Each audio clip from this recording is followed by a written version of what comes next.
The air was thick with the aroma of jollof rice, fried plantains, and freshly tapped palm wine. The compound was decorated with rich oswok fabrics, the colors of royalty shining in the afternoon sun. The drummers played a steady rhythm, their beats echoing excitement, celebration, and joy. But there was no bride.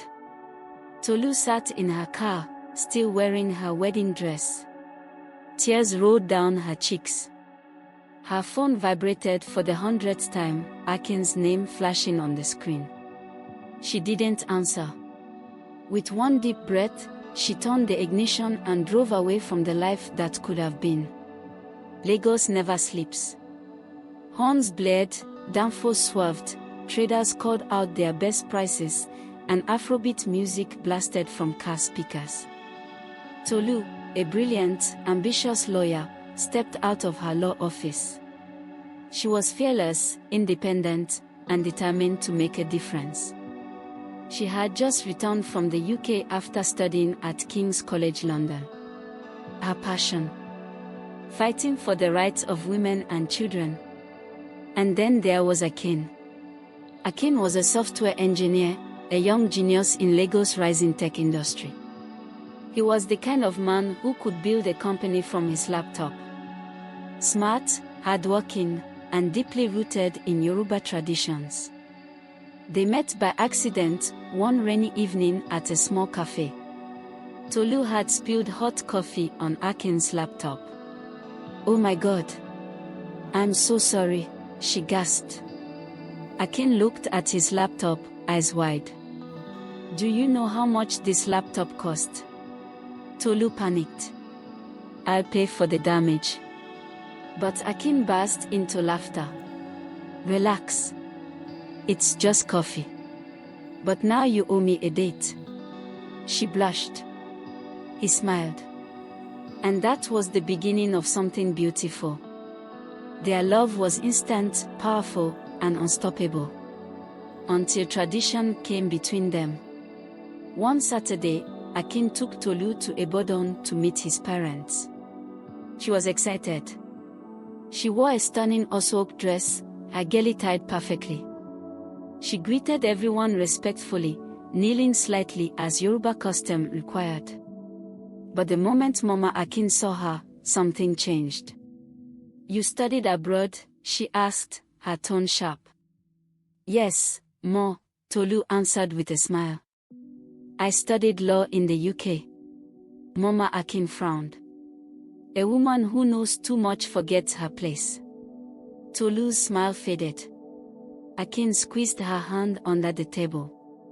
He knew this was only the beginning. Later that night, Baba Akin called Akin aside. "You cannot marry her," he said firmly.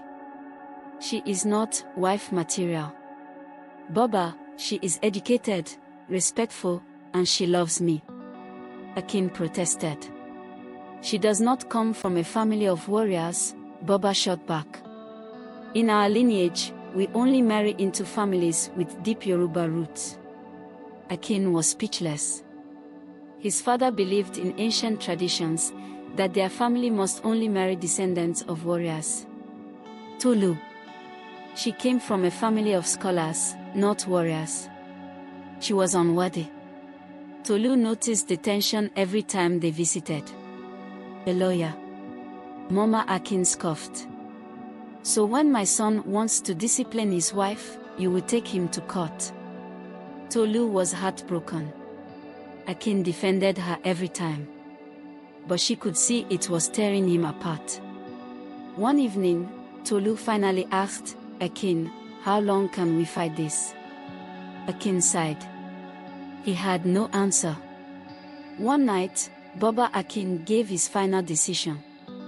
"If you marry her, you are no longer my son." Akin's heart shattered.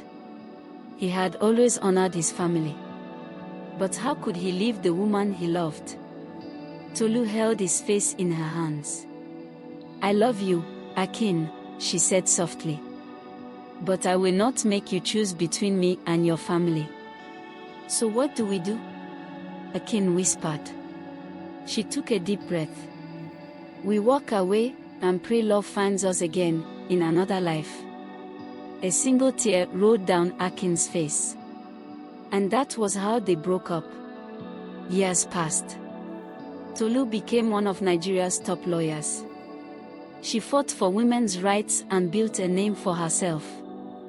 Akin moved to the US, became a tech giant, and married a woman his parents approved of.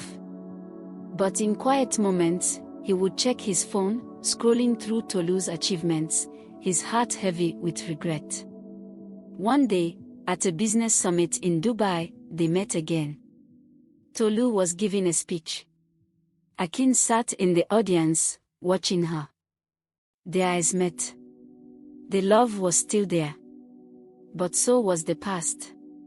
Akin approached her after the event. "You did it, Tolu," he said softly. She smiled. "And so did you." They stood in silence for a moment. "Do you ever wonder what could have been?" Akin finally asked. Tolu hesitated, then nodded. "All the time." But she looked at his wedding ring. And he looked at her engagement ring. She was getting married in 2 months. Love had found them again. But in the wrong lifetime. They never saw each other again. But sometimes, on quiet nights, Akin would whisper her name. And across the world, Tolu would hear it in her dreams. Like if this story touched your heart.